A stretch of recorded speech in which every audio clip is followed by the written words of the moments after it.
Quiet, please. We're signing on in 3, 2, 1. Ladies and gentlemen, the Great Plains Radio Theater Project is on the air.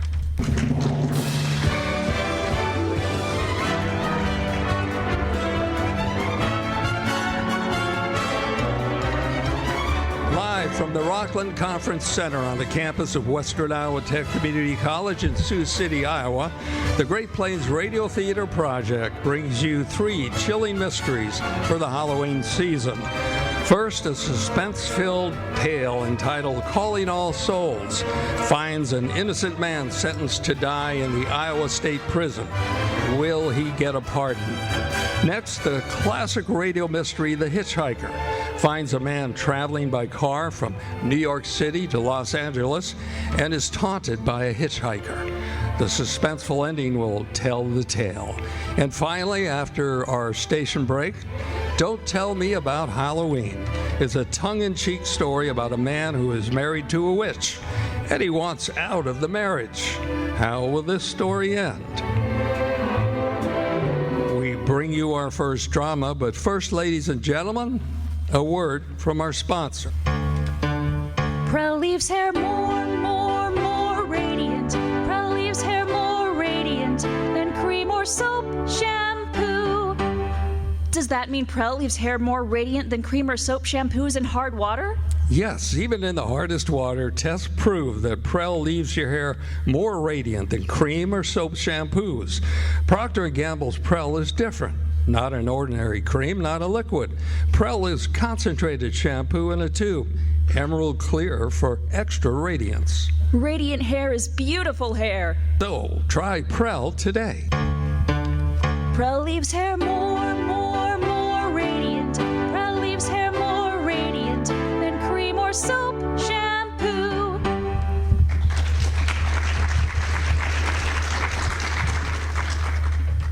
Quiet, please. Quiet, please.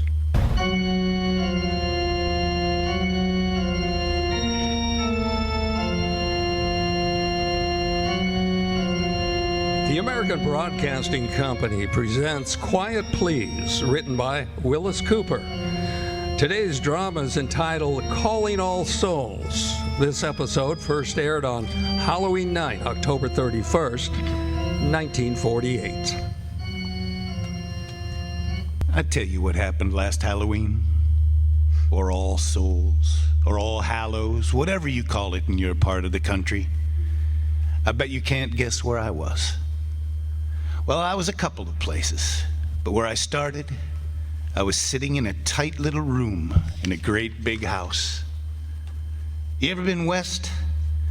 Well, you know when you cross the Mississippi River on the Santa Fe from Illinois to Iowa, about 4 or 5 hours out of Chicago, Fort Madison, Iowa? Ever notice that great big place right alongside the riverbank on the right side with the big high walls and the towers and the big gates? That's right, the Iowa State Prison. That's where I was last Halloween, in a little cell. Oh, very comfortable. All by myself, waiting, and not much more time to wait. Sure. The death cell.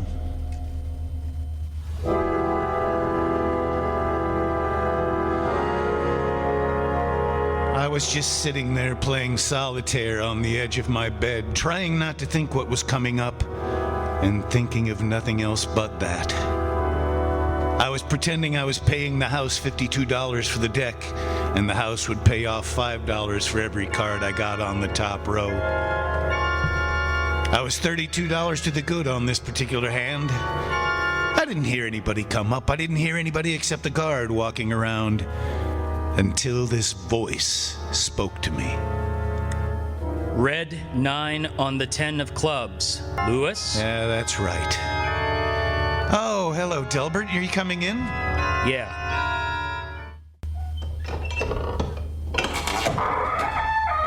How are you?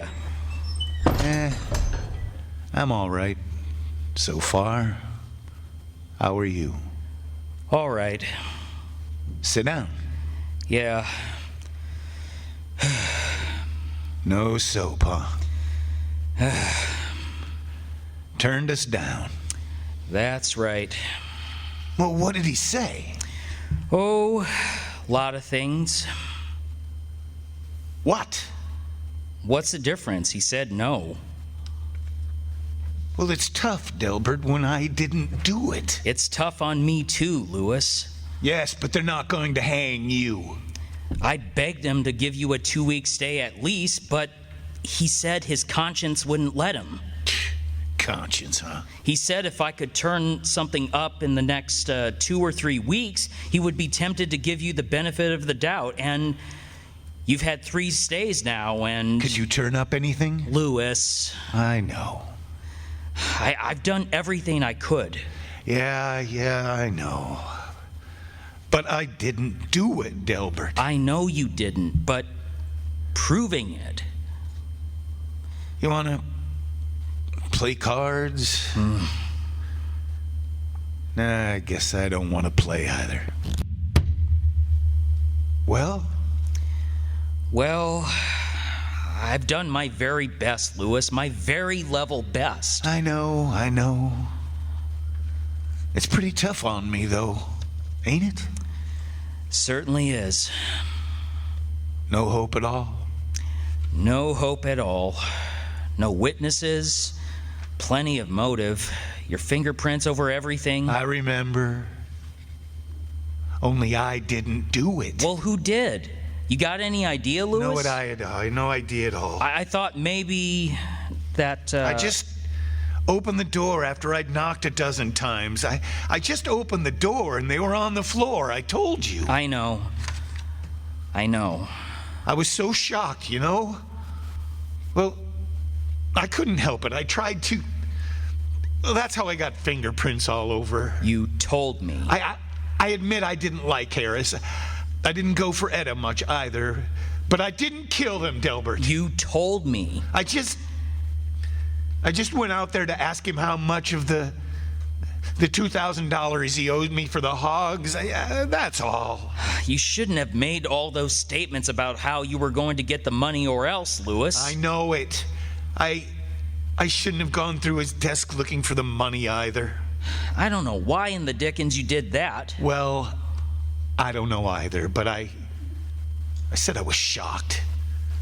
This was a good way to get the money if I could find it. Nobody would know, I figured. I knew if I didn't get it then, I would never get it. They were lying on the floor. Lewis, listen. It was pretty hard convincing the jury you didn't do it with them lying on the floor and you going through the desk and blood spots on your suit and everything. I know it, Delbert. I was crazy to do it, but I didn't murder him. I know that. I told you. Delbert, are they sure enough gonna hang me? Unless what? Unless they discovered new evidence. Well, where are they going to discover that? Oh, they'll have to do it awful fast. Well, where are they going to discover it? You tell me. Well, there isn't any more evidence. Whoever really did it covered his tracks too good. I'll say he did. Well, you really smooched it up fooling around. My gosh, Delbert, I was just trying to see if I could help. You were seeing if you could find the money. Oh, I know it was foolish, but I just... Honestly, Lewis, now, you wouldn't expect anyone in his right mind to believe your story. Well, it's true, I tell you. I know it's true, but I couldn't make the jury believe it. And the governor? Well, how do you know it's true? What? How do you know it's true? Why, I just know it, Lewis. I've seen murderers before, you know. You don't think I'm a murderer? Of course not. Delbert, don't you think there's some chance of uncovering new evidence? Really? I think the only people who saw the murder, the only people who know who did it, are Etta and Harris themselves.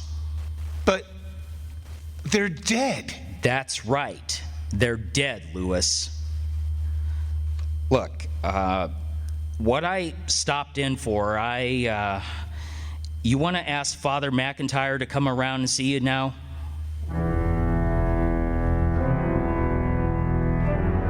"13 steps up, with your hands fastened behind you.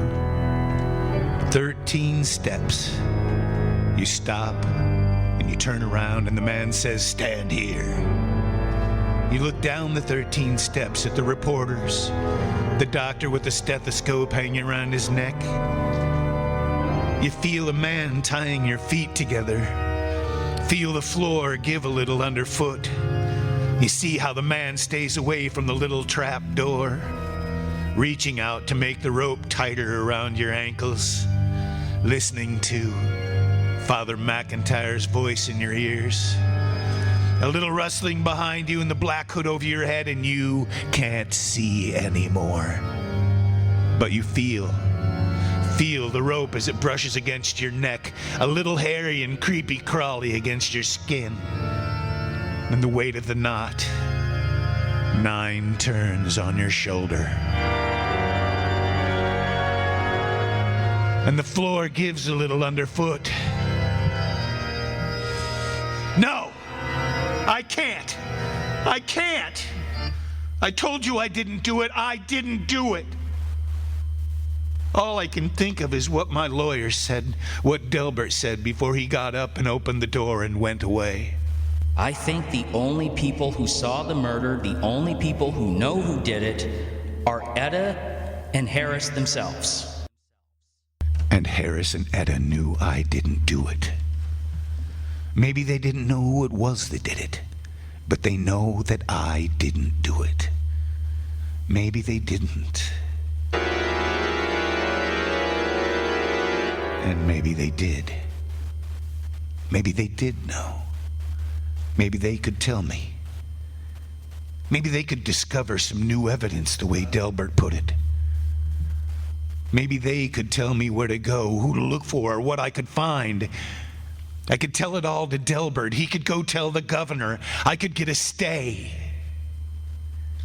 Maybe the evidence would be good enough so they would let me go. Maybe I wouldn't hang. But Harris is dead, and Etta's dead. I saw them dead on the floor at their house when I went, and they accused me of murdering them. They found me guilty.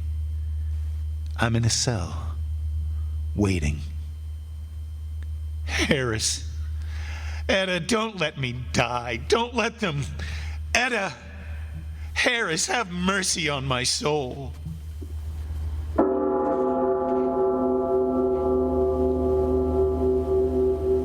And when I heard the bell tolling in the distance, I remembered. I remembered what that night was.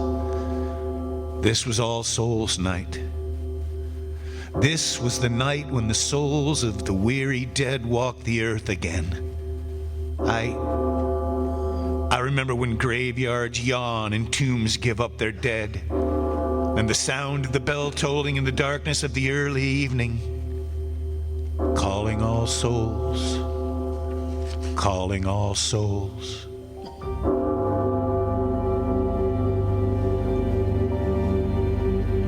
And I wondered if my soul had to leave my body when I walk up the 13 steps, and after, if my soul had to leave my body then, why couldn't it leave my living body for a while and go seeking the others who stepped up from the tomb this night?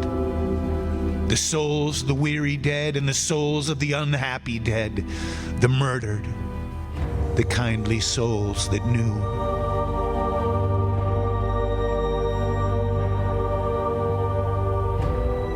Then I sat down again, quietly. The fit of deadly terror was gone for a moment. I was exhausted and weak. I closed my eyes and the sound of the distant bell faded out as I thought, why can't it be possible as I thought? All these things are not mere superstition. There's some belief in every superstition, I thought. I can't die.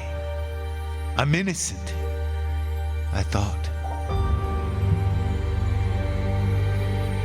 And only those two know the truth. Calling all souls, I repeated again to myself. Calling all souls. And I stood up. I stood up in that brightly lit, sorrowful place. And as I rose, I turned to look behind me, and there on the bed, still in an attitude of despair, sat my body. And in a flash of darkness, the place faded away. The stone walls, the iron bars, the bare, narrow bed. The man in a prison uniform seated motionless on its edge. And I stood alone in the darkness of the place I knew. Tall marble shafts gleaming faintly in the starlight, curving gravel roadways, hedge-bordered, and the scent of moldy flowers in the darkness. The dry rustle of weather-beaten flag ahead of a low mound beside me. And loneliness. All the loneliness pressing on me like a living thing. The eve of All Souls. And suddenly, quietly in the cold shadows, the little whispers of innumerable voices. The voices of wandering souls hastening past me, seeking their dusty desires across the face of the world they once all knew. And then a voice speaking to me in the dark, speaking my name in the darkness, calling me. Lewis. And another voice. Lewis. And I knew for once these were the voices of the two they said I had murdered. Why, of course you didn't. Of course you didn't. And a little child, a little boy, ran up in the darkness and took my hand and laughed to hear my name.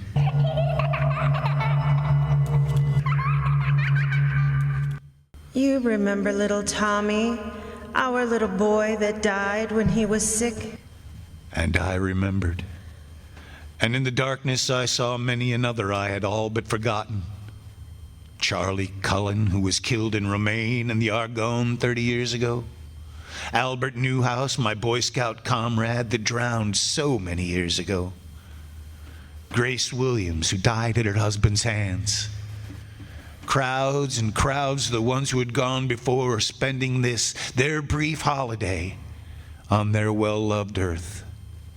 And I, the only living soul among them, spending my brief moment with them to seek my life from them.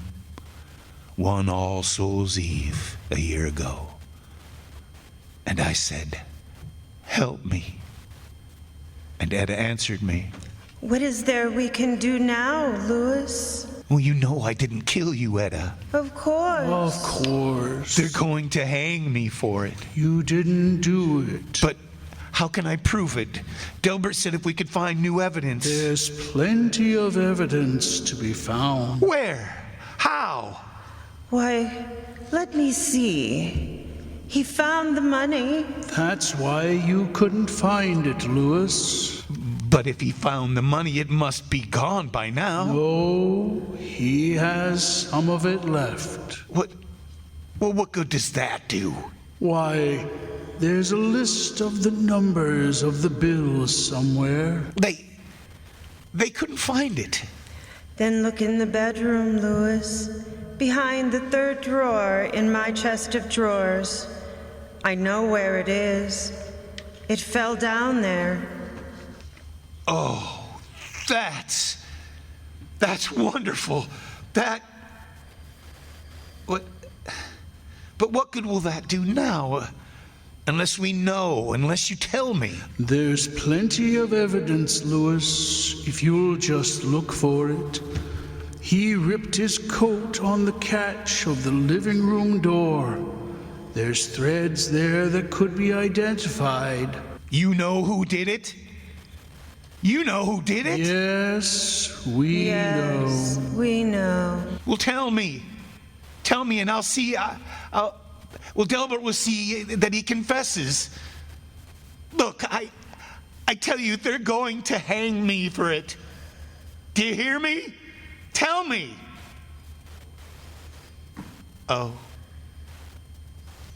And you still hate me.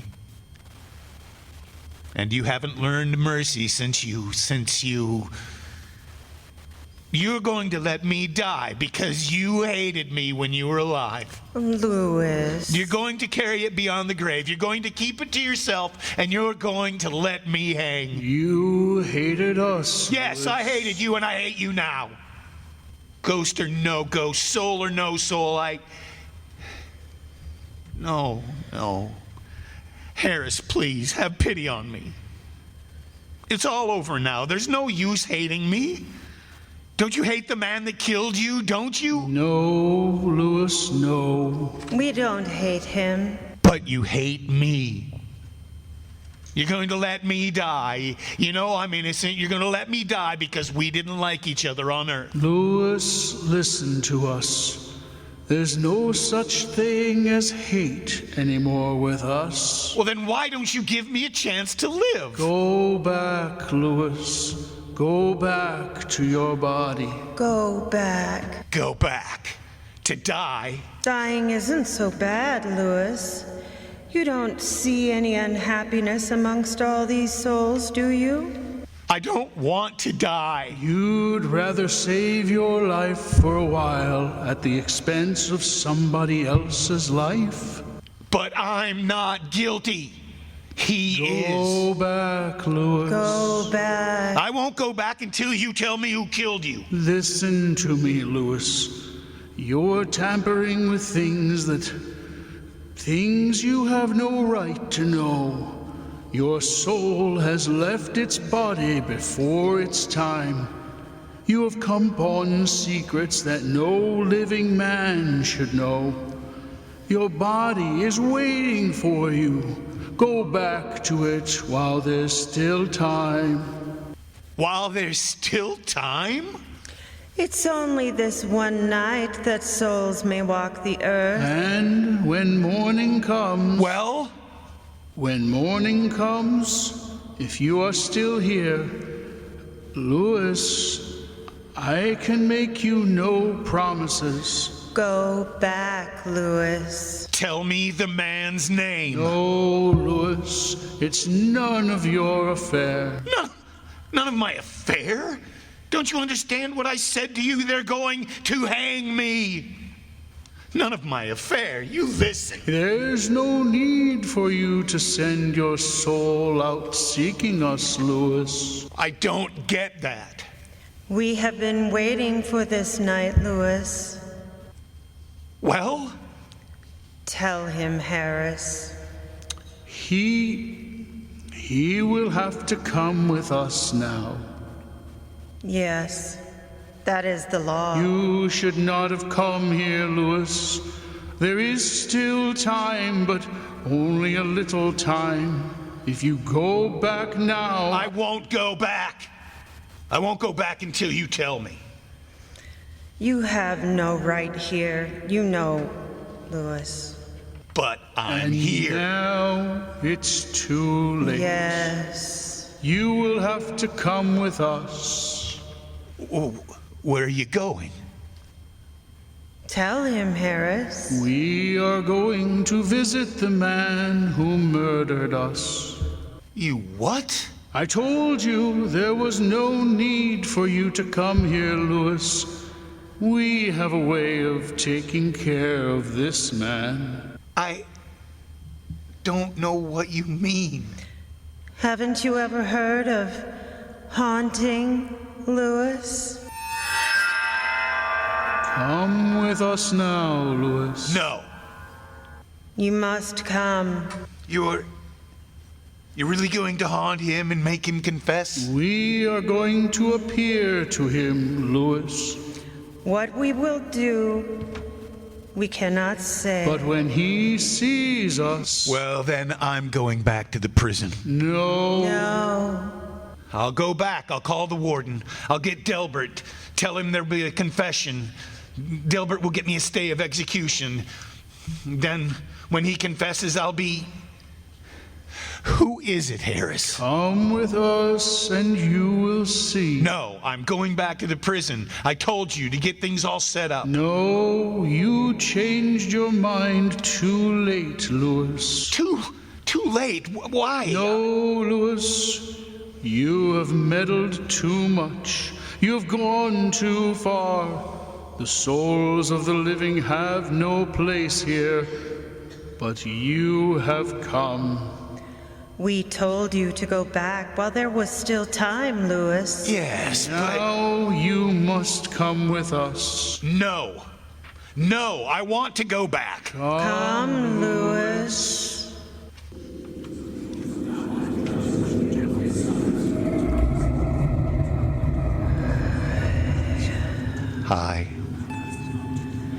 High up over the sleeping face of the starlit world with the tiny lights of the living far below us.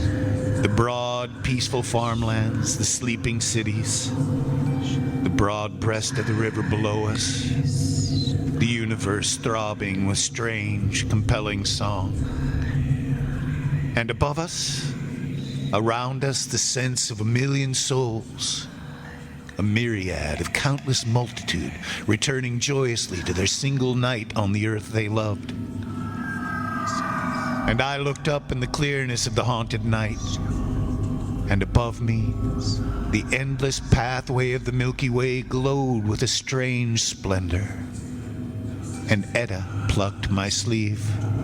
Pathways of the soul, Lewis. The way we all return. And I saw the features of the ones I had loved, the strangers, the men, the women, and little children, the boys in ragged uniforms, the bearded ancients, and smiling babes in their mothers' arms. And on their faces in the sparkling night, an expression of awful eagerness of long-awaited realization that this night they would once again rest upon the mortal earth. And I, even I, the only living soul amongst all the multitude of the dead, even I felt an overpowering desire to set my feet this moment on the reality of this earth. And I closed my eyes for a moment, and when I opened them, we three were in a room, and on a bed there was a sleeping man. Where are we? Is this the man? This is the man. This is the man. Who is he? Go and look. No. Go. Look. I don't want to. Go and look, Lewis. You must go and look, Lewis. He lay there, sleeping innocently as any child. The covers were drawn up above his face as if he were shutting out some childish bogeyman in the dark. But I knew him for a guilty man, the man who held my own life in jeopardy. Look at him, Lewis. Look at him, Lewis. And I lifted up the comforter that hid his face and bent down to look at him. Delbert. Delbert. My friend. The man who defended me in the courtroom and lost. The man who had gone to the governor, or had he gone, to plead for my life. Delbert. The man who told me, of course I know you didn't do it. Of course he knew. Mortal men knew the murderer. For the defender of the accused man was the murderer himself. Wake him, Lewis. No. Wake him. Delbert. Delbert! Delbert, wake up! Lewis, where are you doing here? He came with us, Delbert. Harris! Harris and Etta, Delbert. No! Now go away! You're only ghosts! We are human souls, Delbert, come to hear your testimony. No! I won't tell you anything! You murdered them, didn't you, Delbert? No! You murdered us, Delbert. No, I didn't! Confess, Delbert. I didn't do it! You did do it. You, Lewis, you can't be here! Confess. Well, I... Confess. Lewis must hear you, Delbert. Lewis! Lewis, I did do it. I killed them, Lewis. I murdered them. I knew I could put the blame on you. I knew I could get you convicted and I could save myself. I hated them too, Lewis. Oh, Lewis. Lewis, forgive me. Lewis, forgive me. Don't ask me to forgive you, Delbert. Ask Harris and Etta to forgive you. Harris, Etta. We have already forgiven you, Delbert. But you have done a great wrong to Lewis. You will be punished, Delbert. I confess. I'll call the prison. All right, I'm going back to my body now in the prison. Lewis, forgive me. Thank you, Harris. Etta, I'm going back. Wait, Lewis. What? Lewis? Be quiet, murderer. What, Harris? You can't go back, Lewis. I can't go back. Why? What? You must stay, Lewis. Stay? Stay? Why must I stay? My body's back in there, in the prison, waiting for me. I've got to go back and live. No, Lewis. Why? Tell me why. Everything's all... What's the matter? You tell him, Delbert. Lewis? Well? Lewis, they hanged you half an hour ago. No!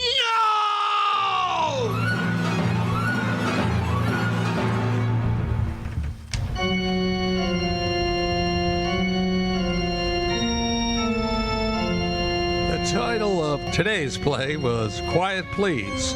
It was called Calling All Souls. The Quiet Plays theme is from César Franck's second movement of his D minor symphony. The role of Lewis was played by Garie Lewis.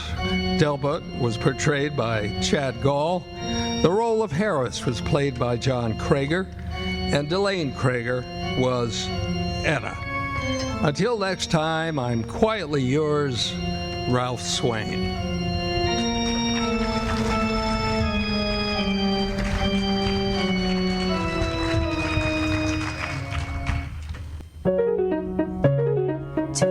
Times 2 beans makes 4 beans. Nescafe uses much more beans. 10 beans times 4 beans and add 3 more beans make 43 rich coffee beans. Yes, you get 43 beans in every cup of Nescafe real coffee beans. That's all there is in Nescafe. 43 beans in every cup. Make Nescafe the all coffee instant coffee with the let's have another cup taste. Extra beans means extra flavor. Today's Nescafe goes all the way with flavor with 43 choice beans in every cup. So be sure to always keep a 12-ounce jar of Nescafe instant coffee in your kitchen cupboard so you can enjoy a delicious hot cup of Nescafe instant coffee. Yes, you get 43 beans in every cup of Nescafe real coffee beans. That's all there is in Nescafe. 43 beans in every cup. Make Nescafe the all coffee instant coffee with the let's have another cup taste.